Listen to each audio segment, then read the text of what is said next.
Okay, so today we reviewed order of operations and solving equations from Algebra 1. So let's look at the first one. Remember, order of operations, you're going to start with the grouping symbols, and you always want to start from the inside out. So we're going to take care of the 3 minus 2 first, which is 1. And then we're going to multiply it by 9, which is going to give us 9. And so now we have negative 2 plus 9 plus 7 inside this grouping. So we want to go in order from left to right. So negative 2 plus 9 is 7, plus 7 is 14. And then we can multiply by the negative 3. So our answer is going to be negative 42. On the next one, we'll take care of the inside grouping first, and you always want to work inside going out. So inside this first set of grouping right here, we have 5 to the third, which is 125. That's 5 times 5 times 5. And then we're going to subtract 100 in this grouping, which is going to bring us to 25. Now we can multiply it by the negative 2, which is inside this grouping, which is going to give us negative 50. And then we can actually add 11, because 2 negatives right here make a positive. And our answer becomes negative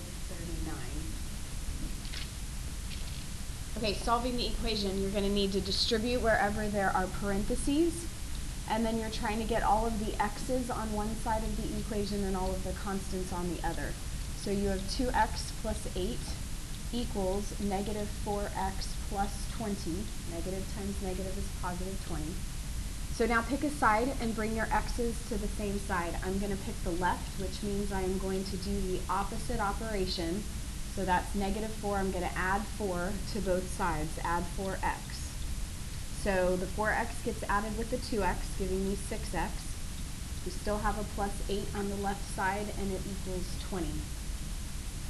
Now, since I have my x's on the left, I'm going to bring my constants to the right. So that positive 8 needs to be over there with the positive 20.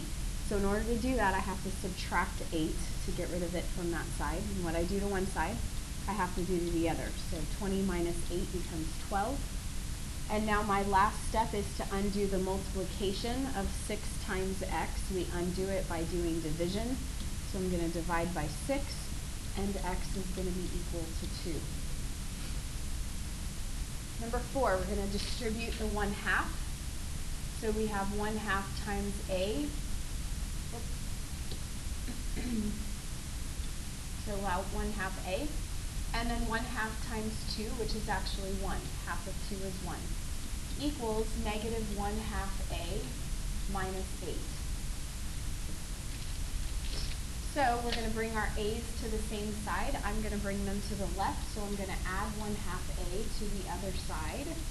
So I'm adding a 1/2 a to another 1/2 a, so a 1/2 and a 1/2 makes a whole. So a plus 1 equals negative 8. And then we're going to subtract 1 from both sides, so we get that a is equal to negative 9. Okay, moving on. Number 5, we're going to distribute that 6, multiply it by 2n to give us 12n, and 6 times negative 5 is negative 30. We're going to distribute the negative 3 times 7 is negative 21, and times negative 3n is a positive 9n. Getting our n's on the same side, I'm going to bring the 9n over to the left side, so 12 minus 9, we have to subtract to do the opposite. 12 minus 9 is 3n, minus 30 equals a negative 21.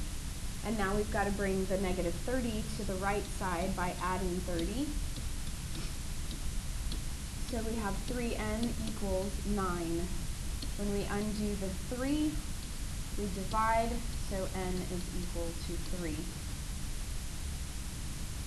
Number 6, we have 7x that is not distributed because the 3 is what is in front of this particular part of the problem.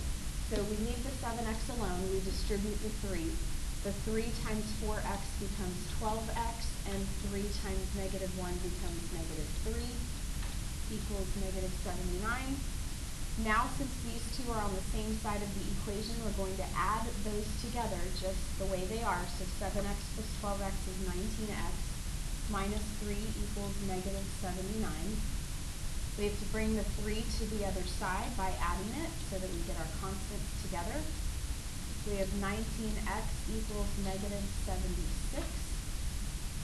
And then we're going to divide by 19. And we will get a crappy number, it looks like, 4. Negative 4. Actually, not a crappy number. Yay. And we're done.